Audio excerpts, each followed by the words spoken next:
I started my work with inflammatory bowel disease and research when I was at Stanford up in Northern California, and focused there on different tests and testing technologies for Crohn's disease, and started seeing patients there as part of my training, and then went to Mayo Clinic in Rochester, Minnesota, where I focused just on inflammatory bowel disease as a fellow and an assistant professor, and then came here to San Diego just 2 years ago.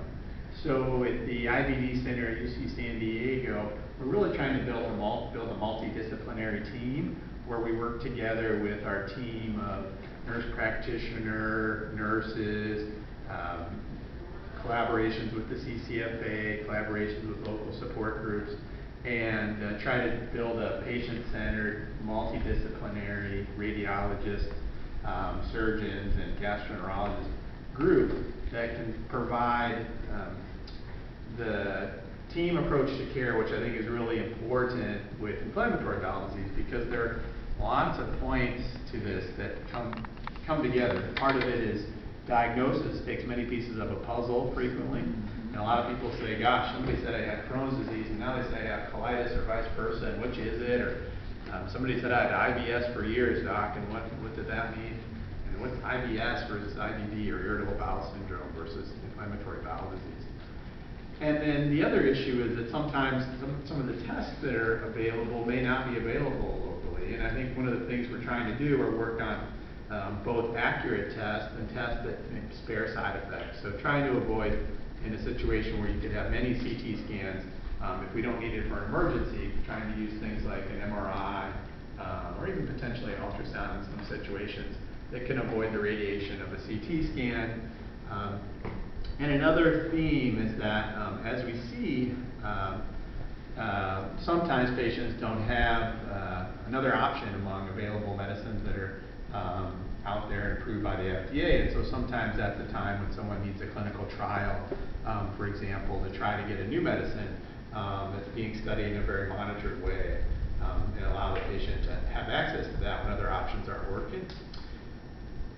So that's my background, and where we come together here is that from the CCFA standpoint, I work on the chapter medical advisory committee. So we have a group of docs who specialize in gastroenterology, and I lead them for the next couple of years in our effort to try to integrate what resources we have with the CCFA, like our patient education groups and fundraisers for science, like the Take Steps Walk, which actually does great up here in Temecula. Does really well. I think it's actually kicking the butt of, proportionally, I think, probably to San Diego. So it is here, things are changing, but gosh, there's a head-to-head competition there that's pretty cool, I think. So that's good. And we also work trying to figure out nationally with the CCFA, with our patient education committee. I'm part of that. So there's a website that's new we've helped build. It has some videos on nutrition, it has videos on therapy. So this is set in, the content, if you look on the website, is going to look at, well, what's an overview of important parts of nutrition for adults and kids with inflammatory bowel disease? What are some of the diets that are often eaten by patients with inflammatory bowel disease? I don't know if they're used or not. And then some of what are the stories behind eating well for IBD maintenance and supplements. That comes up a lot. As a background, there's a lot of question about a digestive illness regarding diet, because it just makes sense that, well, if this is an organ that takes care of food and handles it, and a person's having trouble with that, doesn't it make sense there's something going wrong with what somebody's eating? And it makes sense. I mean, we all think about what we eat to some extent, and there's some problems with what's going out. Maybe there's a problem with what's coming in. There's never been found a direct relationship between a diet that can cause inflammatory bowel disease or that can treat it. So I think that's a real important bottom line, that there's not one cure-all. Now, there are lots of different diets that some people say help, and there's some anecdotal or experience with people who say, I had this diet and it really made me feel better. But there's not, for example, large-scale trials where people are randomized, trying the experiment to a diet versus no diet, and they don't know if they're eating the diet or not, and then checking at the end to see if the ulcers are gone. And there's not currently a diet right now that's approved by the FDA to treat Crohn's disease, for example, or really any agency, my knowledge in the world. So what are we doing then? Well, we question allergies. A lot of people say, is there an allergy or not? And there's not been a link to a food allergy in inflammatory bowel disease. Sometimes we check for allergies, but it's not the same thing as some people have what's called eosinophilic gastroenteritis, which does seem to be more associated with food allergies and this kind of thing. But that's not inflammatory bowel disease. It's not the same ulcers and same picture of Crohn's disease or ulcerative colitis, so it's not a food allergy. And we know that people aren't immune to feeling bad when they eat something that doesn't agree with them, whether or not they have Crohn's and colitis or they do. It doesn't change, if you think back to a time, someone thinks back to a time when they didn't know they had IBD, and maybe 10 years before that, you ate something that night, and the next morning you felt like you had an upset stomach. And that doesn't go away, of course, with IBD, or even the treatments for IBD. And sometimes you'll have a bout of an upset stomach for a week, and you're after a trip, and you kind of wonder, or a vacation or camping, and you wonder what happened. And it doesn't mean necessarily that there's a flare of the colitis. And people aren't immune, even who have IBD, to irritable bowel syndrome. That can happen too, and that means that there's not an ulcer or more bleeding going on, but there's some more symptoms. And if we looked at patients who have Crohn's disease and we asked why somebody might have diarrhea, there might be 6 different reasons somebody could have diarrhea. Somebody could have irritable bowel syndrome, somebody could have an infection, somebody could have a sensitivity to bile or extra bile in the colon. Lots of different reasons. Somebody could have eaten something with high in fat, and that can be a problem sometimes. And some people just have more of a reflex with certain kinds of foods that they eat, and it causes them cramping or to go to the bathroom more often. So because of that, there's a real focus on trying to find out for the Crohn's and the colitis. And this is a lot of what the research I work on right now is a part of, is a focus of, well, what are we treating then, and how do we know if you're having a flare? And if you think about it, if you had a bad rash, a really bad rash, and it had ulcers on it, it was bleeding, it was red, it was irritated, similar to what the inside of the colon or small intestine would look like, and you had it under your pant leg at the bottom of your shin, and I came in and I just asked you how you're feeling every time, and didn't look at that rash, it's going to, there's other things that can cause that your leg not to feel good that day. The bowel, there's many, many more things that can cause your bowel not to feel good than your skin on your leg. And so there's a growing